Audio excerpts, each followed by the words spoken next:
Hello guys! Welcome back sa akin channel. For today's video ay tuturo ko sa inyo kung patugtugin ang kantang Wag na Wag Mong Sasabihin by Kitschy. Pero bago tayo magsimula, kung hindi ka pa nakakapag-subscribe sa akin channel, please subscribe at paklik mo na rin yung notification bell para lagi kang updated kapag meron akong bagong upload. Simulan na natin. Para sa ating intro, meron tayo ditong 4 na chords. Meron tayong A. Pangalawa, C minor. Next ay D. And last ay D minor. So para sa mga beginners natin na hirap sa C sharp minor, meron ako ditong dalawang alternative na maibibigay. Una, yung 4 na daliri. Ganito. So etong dalawang string sa taas ay muted yan. Okay? So next naman yung 3 daliri natin, yung ganito. So, etong 3 string ay muted din. Maliwanag? Para naman sa ating strumming pattern ay ganito yung gagawin natin. Down, down, up, up, down, down, down, up, down. Down, down, up, up, down, down, down, up, down. So, lagyan natin ng chords para mas magets nyo yung strumming natin. So, mag-umpisa tayo sa A. So, ganito siya. Down, down, up, up, down, down, down, up. Then pag down natin, dapat naka C sharp minor ka na. Down, down, up, up, down, down, down, up. Pag down, dapat naka D chord ka na. Down, down, up, up, down, down, down, up. D minor. Down, down, down, down, up, down. Ulitin pa natin. Down, down, up, up, down, down, down, up.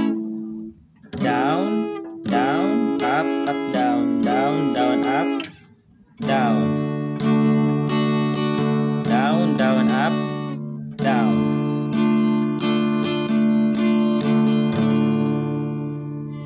So kung nakuha na yung strumming natin sa intro ay tugtugin na natin siya.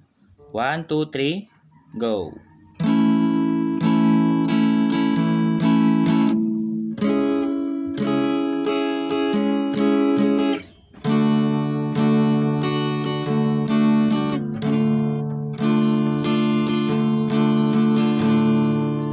So after ng intro ay pasok na tayo sa kanyang verse 1. So yung chords natin sa verse 1 ay same lang naman siya sa intro. So ipi-play lang natin siya ng 2 times. At yung kanyang strumming pattern ay same lang sa intro. So ngayon play na natin yung verse 1. 1, 2, 3, go! May gusto ka bang sabihin?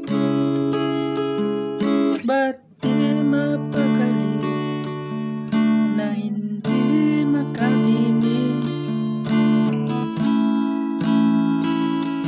Palipasin at subukang lutasin sa mga sinabi mo na.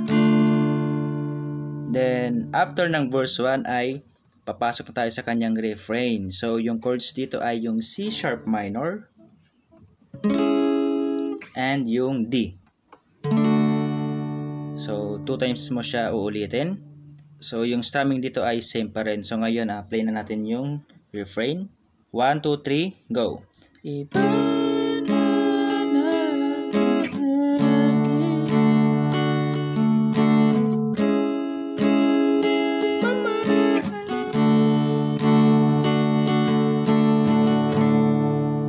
Then chorus na. So yung chords natin sa chorus ay same lang sa intro. So i-play na natin siya. 1, 2, 3, go!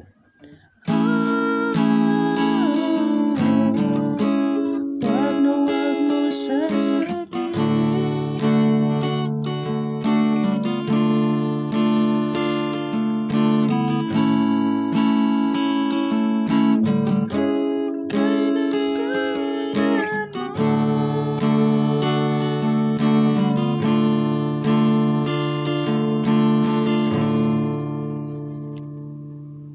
So after ng chorus ay punta ka naman sa kanyang verse 2. So yung chords dito ay same lang naman siya sa verse 1. Yung A, C sharp minor, D, at D minor. So 2 times mo lang siya ipi-play.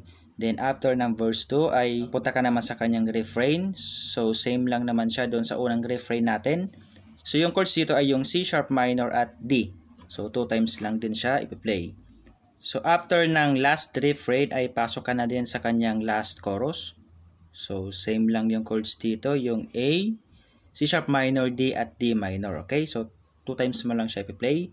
And after ng last chorus ay yung bridge niya. Okay? Yung chords dito ay yung C sharp minor, D. 2 times din. Okay? So after that ay tapos na yung kanta. So ganun lang tugtugin ang kantang Wag na Wag Mong Sasabihin. Kaya kung nagustuhan mo, please like and share this video. Maraming salamat po sa panonood and enjoy!